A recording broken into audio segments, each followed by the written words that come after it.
शादी की रात जब मेरा शौहर कमरे में आया तो इसे देखकर मैं परेशान होगी कि ये एक 60 साल का बड़ा आदमी है और मैं 10 साल की कच्ची खले।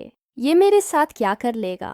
लेकिन जब इस बड़े आदमी ने अपना 9 इंच का मेरी चलिया के ऊपर रखा और जोर जोर से रगड़ने लगा तो मुझे मज़ा आने लगा और मेरी चलिया जैसे गली हुई तो इस आदमी ने थोड़ा थोक लगाया और जोर से झटका दिया। मैं चीखती तड़कती रही लेकिन मेरी एक ना सनी और जोर जोर से झटके मारने लगा। मेरी छलिया से लगातार खून निकलता रहा। मुझे दर्द भी हो रहा था और मज़ा भी आ रहा था। और फिर मैं सिर्फ 4 साल की थी जब मेरी माँ मुझे दुनिया में अकेला छोड़ कर चली गई। मेरी सगी नानी परवरिश करने लगी। मगर जब मैं 10 बरस की हुई तो नानी ने मेरे नक एक दिन रोशनी ने बताया कि तुम्हारा होने वाला दौल्हा आया है।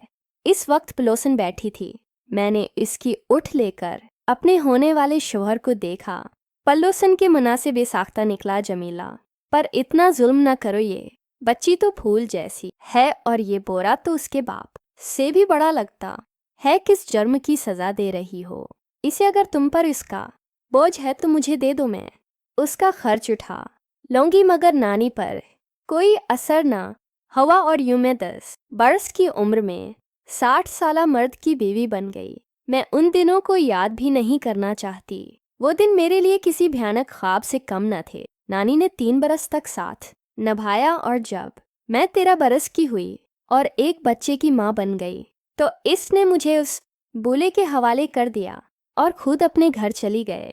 वक्त गुजरता रहा और मैंने जाना कि जवानी क्या होती है। मदर, मेरी जिंदगी में कोई खुशी न थी। मेरा शौहर सख्त मजाइज था, कभी मोहब्बत से सलाम करता और कभी छोटी छोटी बातों पर मुझ पर सख्ती करता। मैं अपने हालात पर करती और अल्लाह से दुआ करती कि कोई मेरी मदद करे। जब मेरे शौहर ने महसूस किया कि मुझ पर जुल्म हुआ है तो उसके रवैया में तब्दीली आने लगी। वो मेरा ख्याल रखने लगा। मदर, मैं उससे कभी दिल से करीब ना हो सकी। मैं किसी हम उम्र साथी की तलबगार थी। वक्त गुजरता गया, मैं 2 बच्चों की माँ बन गई। एक दिन नानी को ना जाने क्या सोची कि उसने मेरे शौहर को घर बदलने के लिए मजबूर कर गया।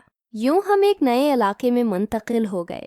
इस मकान का एक हिस्सा मालिक मकान के बेटे जहीर के पास था।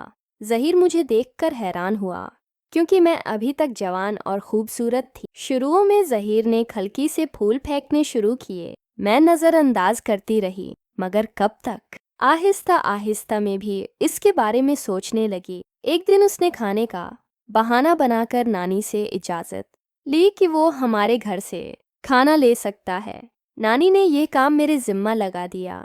यूं आहिस्ता आहिस्ता जहीर की बातों में आ गई। मैंने जिंदगी में पहली बार किसी के साथ अपना दर्द बांटा और मेरी जिंदगी एक नए मोड़ पर आ गई। बगैर सोचे समझे अपने बच्चों को छोड़कर जहीर के साथ भाग गए। जहीर मुझे एक दूसरे शहर ले गया जहां उसका दोस्त रहता था। शुरू में सब ठीक लगा मगर बच्चों की याद बेचैन करने लगी। मैंने जहीर से कहा कि मुझे वापस जाना है मगर इसने इनकार कर दिया। जब भी वो बाहर जाता मुझे कैद करके जाता। मैं 4 साल तक यूं कैद रही। इस दौरान एक बच्ची पैदा हुई मगर वो चंद दिन बाद फौत हो गए। एक दिन जहीर ने मुझे बाहर ले जाने का फैसला किया। वो मुझे इसी शहर ले गया जहां मेरा घर था। बाजार में चलते हुए अचानक मेरी नज़र 2 बच्चों पर पड़ी जो बिल्कुल मेरे बच्चों जैसे लग रहे थे। इनके चेहरे मुरझाए हुए थे, कपड़े फटे हुए और वो भेक मान रहे थे। मेरी चीख निकल गई और मैं बेहोश हो गई। जब होश आया तो मैं फिर इसी कैद में थी मगर इस बार मैंने हिम्मत न हारी। मैंने अपने पड़ोसियों से मदद मांगी और वो मुझे छुड़ाकर मेरे घर ले गए। मगर वहाँ पहुंचकर मालूम हुआ कि मेरी नानी का इंतकाल हो चुका था और मेरे बच्चे कहीं गायब हो चुके थे।